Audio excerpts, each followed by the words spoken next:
Hi all, we're going to have another illustrative game of what I'm starting to call the killer reverse Slav, which saw in the last round of the British Championship early in the year Keith getting crushed by Constantino. And I'll try and reply to that video with this new video, so you'll see the lethality of this system, which is seemingly dull and boring. So white plays d4, so if Alan can do it, I'm sure it will give us some chances as well with this amazing system.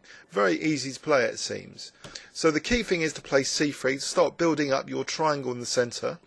Then you try and get your bishop, your queen's bishop, outside of that pawn chain. So when you do your triangle, your bishop's not hemmed in with this pawn on e3.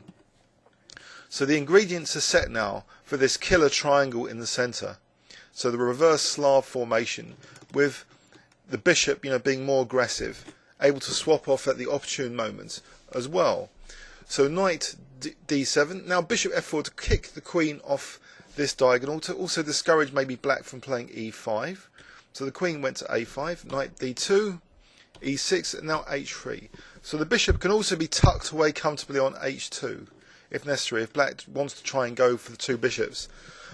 So it's all comfortable for white here, a nice position to start against a grandmaster opponent. Nothing clever, nothing theoretical, just this solid Slav pawn structure with the bishop outside of the pawn chain. And this is the same thing that enabled Constantino, who wasn't even an IM, I don't think he's an IM, but he beat Keith in the last round of the British as well with this. So queenside counterplay was attempted to be generated by Stuart, and he released in fact the tension in the centre with c4. Bishop just retreated.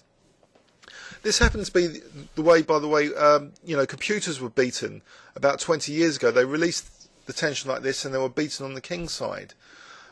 So I'm not saying that that's the same, identical problem here, but it's part of the problem that black's counterplay in this game was a bit limited, and his king did end up being a target on the king's side. So queen b6, queen e2, preparing that classic e4 to gain even more space, and maybe a dangerous pawn chain wedge with pawn going to e5 to drive the knight from f6. So Stuart's careful not to castle too quickly on the king's side. He plays rook c8, but now knight e5 comes in. Now black took on e5, bishop takes e5. Now he castled, perhaps not fearing e4 because maybe he'd try and get this d5 square for his knight. However, white didn't play e4. White was tricky. White played f4, and the bishop, it looks as though, well, maybe black can try to trap the bishop with knight d7 and f6. I'm not sure that works here. Knight d7, maybe f5 is playable. Let's have a look actually. Rybka's also giving, well, if f5, apparently black's better with takes and f6. So is there something better than f5 here to avoid the bishop being trapped out of interest? Or queen h5. So say f6 here. Oh, there's queen h7 mate. So of course it's dangerous for the black king to even try and challenge that knight on e5 now. So what Stuart did was actually play g6. So the idea is understandable, to sort of blunt that bishop, to make knight d7 maybe possible later. But white snapped off now the knight on f6, where bishop takes f6, giving up his dark square bishop. But not only he's got the classic triangle of the Slav, he's also got another fellow on f4 on the same colour. So getting rid of that dark square bishop means that he doesn't have to worry about a compatibility issue between it and the pawn structure. So currently the pieces now are very harmoniously combining the light square bishop and the dark square pawns, apart from these two, which are on light squares. So knight f3, bishop g7, and now the move g4. So it looks crazy to do this, but where is black's counterplay in the centre? Because he's locked the queen's side, white is able to do this, and maybe put even more pressure on these squares when he plays g5. So a5, knight e5, tempting black, saying, look, do you want to take? I'll just take and I'll highlight f6 square even more, and I'll have the rook maybe coming to f6, and I'll double. So it already looks as though black has not got too much counterplay. So g5, sealing that f6, and maybe introducing ideas of knight g4 to f6, or h4, h5, and maybe using the h file, peeling open, doubling up rooks here, All these are ideas. So black's keen to generate some queenside counterplay. Now bishop a4, and a tricky move, seemingly neglecting the kingside attack for a little, trap to fault queen and rook. Well, it has to be met somehow. And also, if bishop takes here, it's difficult to try and trap this bishop. If b3, how does black get at the bishop? Can't win the bishop on a4, even though it's disconnected from the white position. Let's have a look at that. So say b3, there's no way black can win this bishop. So, and white would then have this trump, to help double rooks again. So that might be useful. h4, h5, the attack would continue, and black's got no counterplay whatsoever. So that's a situation to avoid. So Stuart actually played just queen d6, and now h4 comes, bishop a6, and now king g2, as though he is preparing rook h1, h5, and hg. So bc, so not trying to lock in the bishop, on the other side of the pawn chain, letting it come back to c2 if needed.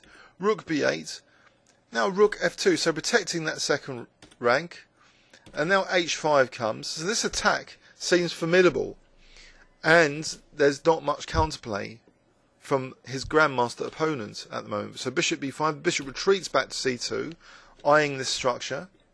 So this triangle of pawns is becoming quite sensitive, especially to this knight. It's attacking both of them as well. The bishop's attacking both of them.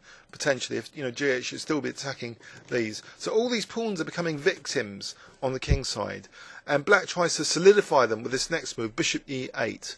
But now comes hg, hg. And now this move, knight g4. So various possibilities like rook h1, even knight h6, knight f6. So it's starting to look dangerous. Rook b2. So white casually moves his queen now to f3. So maybe queen h3, rook h1, queen h7, knight f6, that sort of thing. So black starts an evacuation plan with king f8. But now comes queen h3. And now queen e7. So why didn't black carry on evacuating with king e7? Well, the problem is this bishop's still left at home to be targeted. So queen h7, say bishop f8, and now there will be bishop takes g6. So that's really dangerous for black. So he can't do that. So really, he's although he might want to evacuate his king, his bishop's also a problem. So actually, he plays queen e7, queen h4, highlighting the possibility of knight f6 again, supported by the queen indirectly. So bishop c6, king the moves to g3.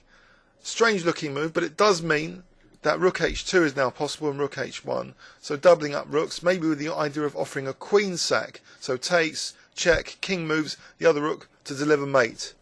So the king starts evacuating even more now with king e8, queen h7, attacking the bishop, queen f8, now knight e5.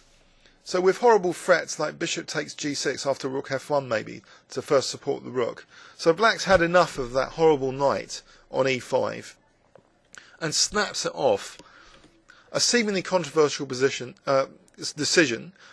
because it permanently gives white a huge clamp on the f6 square and the f file.